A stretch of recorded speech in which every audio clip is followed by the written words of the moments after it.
शहादत का अपमान, परमवीर से धोखा, अल्बर्ट टिक्का का अपमान, कशिश का बड़ा खुलासा। क्या दिखाएं क्या छिपाएं, शहादत पर मोमबत्तियां जलाने वालों देखो, शहादत पर कंधा दे सियासी फायदा उठाने वालों देखो, देखो देश के नेताओं देखो, आंखें खोल कर देखो। 1984 आज से 35 साल पहले की शिलापट को पढ़ो और शर्म से गड़ जाओ।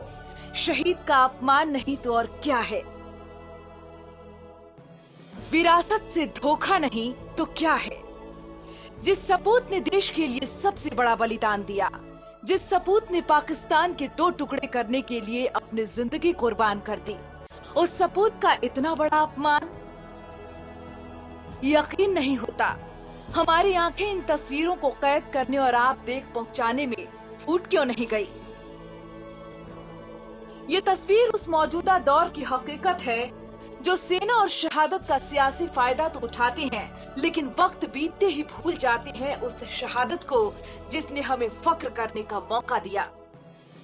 आप पूछेंगे कहां की है ये तस्वीर, आज तक क्यों नहीं आया सामने?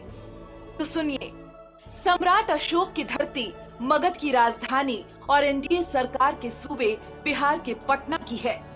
परमवीर चक्र से सम्मानित अल्बर्ट टिक्का स्मृति भवन पटना में बीजेपी ऑफिस के ठीक पीछे अदालतगंज के अमरनाथ पथ पर है। साल 1984 में तत्कालीन मुख्यमंत्री चंद्रशेखर सिंह की अध्यक्षता में देश के तत्कालीन वित्त मंत्री प्रणब मुखर्जी ने परमवीर चक्र विजेता अमर शहीद अल्बर्ट टिक्का स्मृति भवन का उद्घाटन किया था। किसी काम से पटना आने वाले पूर्व सैनिकों या वर्तमान सैनिकों के ठहरने की सुविधा के लिए इस भवन को बनाए जाने की बात कही गई थी। फिर यह भवन राज्य सरकार ने नागरिक परिषद को दे दिया। रख रखाव का वैसे ही ख्याल नहीं था। झारखंड अलग होने के बाद इसकी सुध लेने वाला भी कोई नहीं रहा। 2001 तक नागरिक परिषद का कार्यालय चला, लेकिन फिर जर्जर हालत के कारण इसके सदस्यों ने भी यहाँ बैठना छोड़ दिया। अभी यहाँ जमीन पर परिषद का बोर्ड पड़ा हुआ दिखता है। बोर्ड पर लिखा है कार्यालय बिहार राज्य नागरिक परिषद स्वर्गीय अल्बर्ट टिक्का स्मारक भवन। परमवीर चक्र विजेता अमर शहीद अल्बर्ट टिक्का की एक मूर्ति भी 3 मार्च 1984 को ही यहाँ स्थापित की गई थी।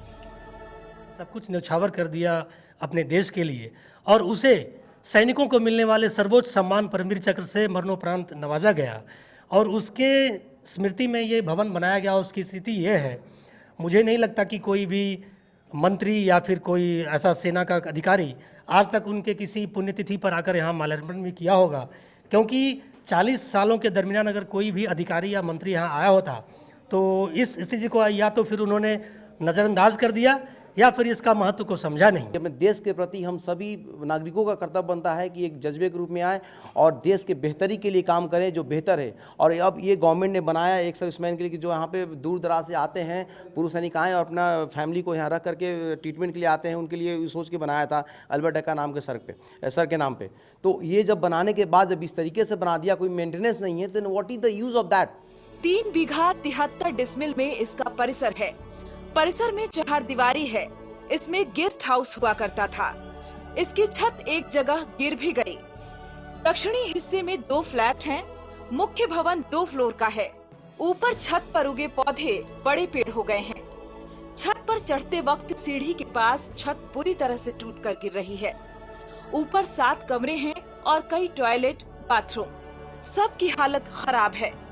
छत टूटी हुई, नीचे 6 कमरे हैं। यहाँ भी ज्यादातर की हालत खराब है। कई कमरे इस तरह से बंद हैं कि खुल ही नहीं पाते।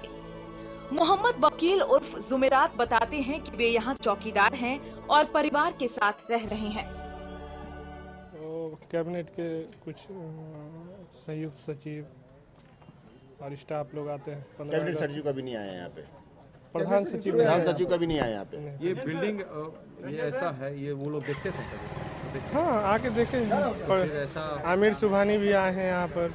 और एक और प्रधान सचिव थे शायद कैबिनेट के, उस समय शायद ब्रजेश मल्होत्रा थे, वो भी आए थे यहाँ देखने के लिए। वेटरनिस इंडिया संस्था के अध्यक्ष और रिटायर्ड सैनिक ने कहा कि इस भवन का संरक्षण नहीं किया गया। वह बताते हैं कि यहाँ रिटायर्ड सैनिक या वर्तमान सैनिकों के ठहरने की व्यवस्था थी, मेस भी चलता था, कई फर्नीचर थे। सरकार को चाहिए कि इसे दुरुस्त करे। भवन के साथ अब इसे बनाने की भावना भी खंडहर हो गई है। कई हिस्सों में अतिक्रमण कर लिया गया है। नागरिक परिषद का कार्यालय यहाँ खोल दिया गया। नागरिक परिषद के अध्यक्ष मुख्यमंत्री होते हैं और संरक्षक राज्यपाल। तब ये हाल है, जो अब मरम्मत लायक बचा ही नहीं है भवन। आपको बता दें कि अल्बर्ट एक्का का जन्म 27 दिसंबर 1942 को अविभाजित बिहार के गुमला जिला में हुआ था। अल्बर्ट एक्का दिसंबर 1962 में फौज में आए। फौज में बिहार रेजिमेंट से उन्होंने अपने करियर की शुरुआत की थी। अल्बर्ट एक महान योद्धा तो थे ही, हॉकी के बेहतरीन खिलाड़ी भी थे। अल्बर्ट की मेधा को देखते हुए उन्हें ट्रेनिंग के दौरान ही लांस नायक बना दिया गया था।